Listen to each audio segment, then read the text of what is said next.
warahmatullahi wabarakatuh. Halo, saya Haifa Najwa, mahasiswa program studi farmasi. Pada video ini saya akan menjelaskan proses pelaksanaan Project Citizen dengan topik penggunaan antibiotik tanpa resep dokter yang dilaksanakan dalam mata kuliah Pancasila. Langsung saja kita masuk ke dalam pembahasan video. Ketua Komite Penanggulangan Resistensi Antimikroba Kementerian Kesehatan RI, Hari Paraton, mengatakan angka prevalensi resistensi bakteri terhadap antibiotik di Indonesia cukup tinggi jika dibandingkan dengan negara-negara lain di dunia seperti Amerika Serikat, Inggris, Belanda, dan Singapura. Project Citizen ini diawali dengan pengisian lembar kerja awal, yaitu tahap identifikasi masalah yang terjadi di masyarakat. Dari hasil pengamatan dan penelusuran awal, ditemukan bahwa penggunaan antibiotik tanpa resep dokter masih sering dilakukan dan dianggap sebagai hal yang biasa.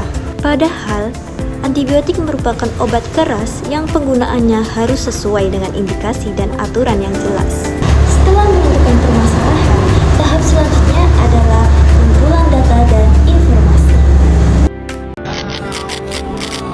Informasi diperoleh dari berbagai sumber seperti jurnal ilmiah, artikel kesehatan, serta peraturan perundang-undangan yang mengatur penggunaan dan peredaran antibiotik. Dari proses ini, saya memahami bahwa penggunaan antibiotik yang tidak rasional dapat menimbulkan dampak yang serius. Salah satunya adalah resistensi antibiotik. Agar kita lebih paham apa itu yang dimaksud resistensi antibiotik, mari simak cuplikan video berikut ini. Antibiotik itu obat yang digunakan untuk membunuh bakteri penyebab infeksi, seperti radang tenggorokan, infeksi saluran kemih, dan pneumonia. Lalu, apa itu resistensi antibiotik?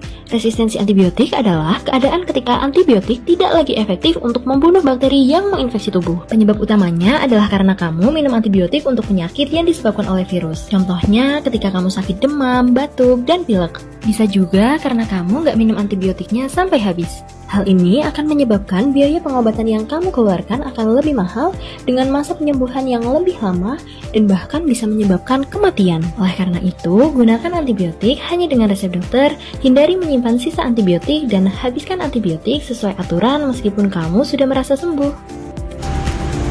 Berdasarkan hasil analisis permasalahan dan data yang diperoleh, ditentukan solusi yang paling memungkinkan untuk dilakukan, yaitu memberikan edukasi kepada masyarakat.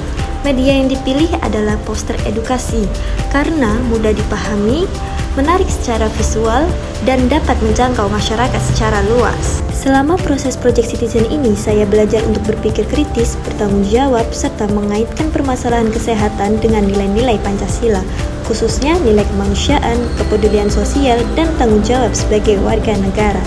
Demikian penjelasan mengenai proses pelaksanaan Project Citizen dari awal hingga akhir. Terima kasih. Wassalamualaikum warahmatullahi wabarakatuh.